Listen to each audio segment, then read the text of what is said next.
തൃശ്ശൂർ പൂരത്തിൻ്റെ കാര്യത്തിൽ പ്രശ്നങ്ങളുണ്ട്. ഇവിടെ രാജ്യസഭയിലേക്ക് BJP ചിലരെ നോമിനേറ്റ് ചെയ്തപ്പോൾ അതിനോട് പ്രതികരിക്കുന്ന കാര്യത്തിലൊക്കെ ചില പ്രശ്നങ്ങളുണ്ട്. ഇങ്ങനെ സംസ്ഥാനത്ത് പ്രാദേശികമായി പല പല പ്രശ്നങ്ങൾ കേൾക്കുന്നുണ്ട്. ഇന്ന് ഒരു കുട്ടി ഷോക്കേറ്റ് മരിച്ചതിൻ്റെ കാര്യവും ചർച്ചയായതാണ്. അപ്പോൾ ഇതൊക്കെ ഇവിടെ പ്രശ്നങ്ങളുണ്ട്. ഇതൊക്കെ VD സതീശനും സണ്ണി ജോസഫും മറ്റ് കോൺഗ്രസ്സുകാരും ഒന്നും പറഞ്ഞിട്ട് ഏശാത്തത് കൊണ്ട് രാഹുൽ ഗാന്ധി ഇവിടെ വന്ന് ഇങ്ങനെയൊക്കെ പറഞ്ഞാലേ പറ്റൂ എന്ന് കോൺഗ്രസ്സുകാർക്ക് തോന്നുന്നുണ്ടോ? അതാണോ നമ്മൾ ഈ കാണുന്നത്?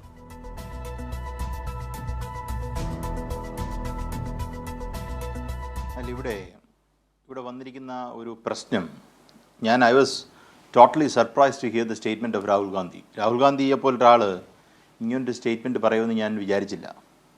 കാരണം രാഹുൽ ഗാന്ധി ഇപ്പം കേരളത്തിലെ സർക്കാരിനെ എതിർക്കുക, ഉദാഹരണത്തിന് അദ്ദേഹം CPIMൻ്റെ സർക്കാരിനെ, പിണറായി വിജയനെ എതിർക്കുക എന്ന് പറയുന്നത് നമുക്കൊരു അക്സെപ്റ്റബിൾ ലൈനാണ്. കാര്യം കേരളത്തിലെ കോൺഗ്രസ് പാർട്ടി അല്ലെങ്കിൽ അതിൻ്റെ അധ്യക്ഷനായിരിക്കുന്ന, ദേശീയ തലത്തിൽ വലിയ ആളായിരിക്കുന്ന രാഹുൽ ഗാന്ധി കേരളത്തിലെ സർക്കാരിനെതിരെ വരാൻ പോകുന്ന ദിവസങ്ങളിൽ തെരഞ്ഞെടുപ്പ് വരാൻ പോകുന്ന ഒരു സംസ്ഥാനത്ത് എതിർത്ത് പറയുന്നു എന്ന് പറയുന്നത് ഒരു പ്രശ്നമായി ഞാൻ കണക്കാക്കുന്നില്ല. അതല്ല ഇവിടുത്തെ പ്രശ്നം. നോക്കൂ, അദ്ദേഹം പറഞ്ഞ സ്റ്റേറ്റ്മെൻറ്റ് RSSും CPIMും തമ്മിലുള്ള കമ്പാരിസനാണ്. എങ്ങനെയാണ്, how can you draw lines between both this parties? അത് പറ്റില്ല. കാര്യം RSS എന്ന് പറയുന്നത് യഥാർത്ഥത്തിൽ ഈ രാജ്യത്തെ ഒരു ഹിന്ദുത്വ രാഷ്ട്രമാക്കി മാറ്റാൻ തീരുമാനിച്ചിരിക്കുന്ന ഇതാണ്, ഒരു സംഘടനയാണ്.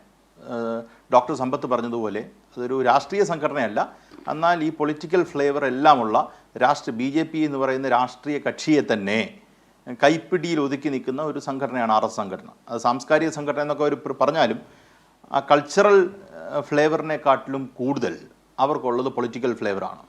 അതാണ് ആദ്യം മനസ്സിലാക്കേണ്ടത്. അപ്പം ഈ രാജ്യത്തെ ഹിന്ദുത്വ അടിസ്ഥാനത്തിൽ ഒരു ഹിന്ദു രാഷ്ട്രമാക്കി മാറ്റി മറ്റ് പൗരന്മാരെ എല്ലാം ഏതാണ്ട് സെക്കൻഡ് ക്ലാസ് സിറ്റിസൺസ് ആക്കണം എന്ന് വിചാരിച്ച് നിൽക്കുന്ന ഒരു സംഘടനയുമായി മതനിരപേക്ഷ പാരമ്പര്യം ഉയർത്തിപ്പിടിക്കുന്ന CPIMനെ എങ്ങനെ കമ്പയർ ചെയ്യുന്നു എന്നുള്ളതാണ് ഇവിടുത്തെ ചോദ്യം. നോക്കൂ, ഈ പറയുന്ന CPIM നിൽക്കുന്നത് മാർക്സിസ്റ്റ് ലെനിനിസമാണ്. അത് ഈക്വാലിറ്റിയുമായി ബന്ധപ്പെട്ട് മാത്രം നിൽക്കുന്ന ഒരു പാർട്ടിയാണ്. തൊഴിലാളി വർഗ പ്രസ്ഥാനം എന്ന് പറയുമ്പോഴും ഇന്ത്യയിലെ അല്ലെങ്കിൽ എല്ലാ തരത്തിലും അത് ഈക്വാലിറ്റി എന്ന് പറയുന്ന പ്രിൻസിപ്പിളാണ്. അതിനകത്ത് മതം എന്ന് പറയുന്നത് ഇല്ല. സെക്കുലറിസത്തിന് വേണ്ടി എപ്പോഴും സംസാരിക്കുന്ന ഒരു പ്രസ്ഥാനമാണ്. സെക്കുലറിസമാണ് അവരുടെ കോർ ഐഡിയ. അങ്ങനെ ഒരു കോർ ഐഡിയ ഉള്ള ഒരു പൊളിറ്റിക്കൽ പാർട്ടിയെ how can you make A comparison between RSS and CPIM? എനിക്ക് ഒരു കാരണവശാലും മനസ്സിലായില്ല. നോക്കൂ, നമ്മൾ കുറേ നാളുകൾക്ക് മുമ്പ് നമ്മൾ കേട്ടിട്ടുള്ള കാര്യം, രാഹുൽ ഗാന്ധിയും സീതാറാം യെച്ചൂരിയും തമ്മിലുള്ള ബന്ധം, അദ്ദേഹത്തിന് RSS എന്ന ഒരു ഇൻഹറന്റ് ഡേഞ്ചറിനെ യഥാർത്ഥത്തിൽ രാഹുൽ ഗാന്ധിയിലേക്ക് വ്യക്തമായി പരിചയപ്പെടുത്തിയത് സീതാറാം യെച്ചൂരിയാണെന്ന് അദ്ദേഹം തന്നെ പറഞ്ഞിട്ടുള്ള കാര്യമാണ്. അങ്ങനെ ഇരിക്കുമ്പോൾ എങ്ങനെയാണ് ആ പ്രസ്ഥാനത്തിൻ്റെ ആശയത്തെ നിങ്ങൾക്ക് തള്ളിക്കളയാൻ പറ്റുന്നത്? CPIMനെ എങ്ങനെ തള്ളിക്കളയാൻ പറ്റും? അവിടെയാണ് പ്രശ്നം. അദ്ദേഹം പറഞ്ഞിരുന്നത് LDF സർക്കാരിനോട് എതിർപ്പാണ്, LDF സർക്കാരിനെ അദ്ദേഹം പഴിച്ച് സംസാരിക്കുന്നു എന്നുള്ള പ്രശ്നമല്ല അവിടെ, അല്ലെങ്കിൽ അങ്ങനെ ഒരു കാര്യമല്ല അദ്ദേഹം ചെയ്തത്. അങ്ങനെ ഒരു കാര്യം ചെയ്യാത്ത പക്ഷം അദ്ദേഹം ഒരു ഇമ്മച്യൂർ ആയിട്ടുള്ളൊരു സ്റ്റേറ്റ്മെൻറ്റ് പറഞ്ഞു എന്നാണ് എനിക്ക് തോന്നുന്നത്. നോക്കൂ, രാഹുൽ ഗാന്ധി ഇപ്പം അനിൽ ബോസ് പറഞ്ഞ സെൻറ്റൻസിൽ തന്നെ അതിനകത്തൊരു പ്രശ്നമുണ്ട്. നോക്കൂ, എൻ്റെ സർക്കാരിനെ എതിർത്ത ശേഷവും CPM ജനറൽ സെക്രട്ടറിക്ക് അവിടെ പോയി ആ സർക്കാരിനോട് ചേർന്ന് നിൽക്കുന്ന ഒരു പാർട്ടിക്ക് അദ്ദേഹവുമായിട്ട് സഹകരിക്കാൻ പറ്റുന്നുണ്ടെന്നുള്ളതാണ് കാര്യം. അതെന്തുകൊണ്ട് അദ്ദേഹം സഹകരിക്കാൻ പോകുന്നത് അല്ലെങ്കിൽ പോകാവുന്നത്? RSS പിടിമുറുക്കിയിരിക്കുന്ന BJP എന്ന് പറയുന്ന ഒരു പാർട്ടി ആ രാജ്യം മൊത്തം വർഗീയത പടർത്തി അവർ രാജ്യം വീണ്ടും ഭരിക്കുക, ഒരു ഫെയർ ഇലക്ഷൻ പോലും നടക്കാത്ത ഒരു കാലഘട്ടത്തിൽ കൂടെയാണ് നമ്മൾ കടന്നു പോകുന്നതെന്ന് നമുക്ക് ഓരോരുത്തർക്കും അറിയാം, അനിൽ ബോസിനും അറിയാം. ഇപ്പോൾ കോൺഗ്രസ് തോക്കുന്നത് കോൺഗ്രസിൻ്റെ ഇൻഹറന്റ് പ്രോബ്ലംസ് ഉണ്ട്.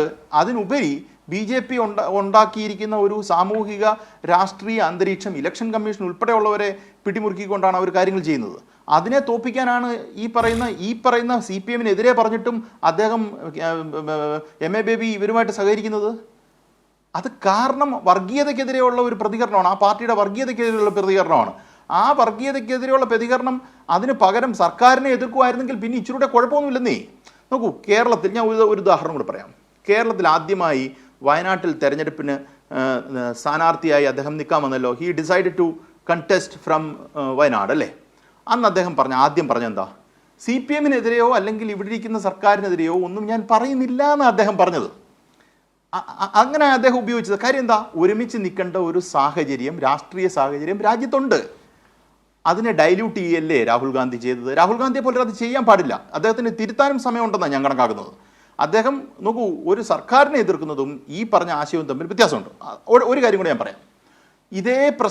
ഇതേ പ്രശ്നത്തിൻ്റെ ഒരു അന്തരീക്ഷത്തിൽ കൂടിയാണ് അവർ ആം ആദ്മി പാർട്ടിയുമായിട്ടുള്ള അവരുടെ ബന്ധം. കോൺഗ്രസിന് ആം ആദ്മി എന്ന് പറയുന്നത് യഥാർത്ഥത്തിൽ കോൺഗ്രസിനെ വിഴുങ്ങി ഡൽഹിയിൽ. അത് കഴിഞ്ഞ് അവർക്ക് ഡൽഹിയിലും അല്ലെങ്കിൽ മൊത്തത്തിലും അരവിന്ദ് കെജ്രിവാളുമായിട്ടുള്ളത് ഒരു ആൻറ്റഗണിസ്റ്റിക് പൊസിഷനാണ്. ആ പൊസിഷൻ രാജ്യത്ത് വരുമ്പോൾ നല്ലതാണോ എന്നൊരു ചോദ്യമുണ്ട്. കാര്യം നമുക്ക് ഹരിയാനയിലെ തെരഞ്ഞെടുപ്പിനകത്ത് സഹകരിച്ചിരുന്നു എങ്കിൽ കോൺഗ്രസ് അധികാരത്തിലേക്ക് വന്നു, അല്ലെങ്കിൽ മതനിരപേക്ഷ ചേരി അധികാരത്തിലേക്ക് വരുമായിരുന്നു എന്നുള്ളൊരു ധാരണയുണ്ട്. ഇപ്പോൾ കഴിഞ്ഞ ദിവസം മീറ്റിങ്ങിനകത്ത് ആം ആദ്മി പാർട്ടിയും ഈ പറയുന്ന മമതാ ബാനർജിയും പങ്കെടുത്തിട്ടില്ല.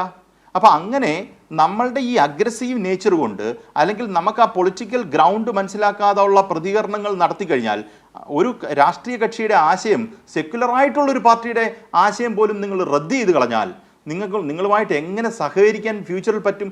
എത്ര ആത്മാർത്ഥമായി സഹകരിക്കാൻ പറ്റും? അതാ പറഞ്ഞേ, സർക്കാരിനെ എതിർക്കുന്നതും മറ്റേ ആശയത്തെ റദ്ദ് ചെയ്ത് കളയുന്നതും RSSുമായിട്ടുള്ള കമ്പാരിസൺ നടത്തുമ്പോൾ യഥാർത്ഥത്തിൽ നിങ്ങൾ ആ ആശയത്തിനെ റദ്ദ് ചെയ്ത് കളയുന്നു എന്നുള്ളതാണ് അടുത്ത പ്രശ്നം. ആ ആശയത്തിനെ റദ്ദ് ചെയ്ത് കളഞ്ഞാൽ വരുന്ന ദിവസങ്ങളിൽ ഈ പറയുന്ന CPM പോലെ തന്നെയാണല്ലോ സെക്യുലർ ലൈനിൽ നിൽക്കുന്ന RJD ഉണ്ട്. RJD എന്ന് പറഞ്ഞാൽ സോഷ്യലിസ്റ്റ് പ്രസ്ഥാനമാണ് അല്ലേ? അങ്ങനെ സോഷ്യലിസ്റ്റ് ലൈനിൽ നിൽക്കുന്നവരൊക്കെ നിങ്ങൾ റദ്ദ് ചെയ്ത് കളയുമോ?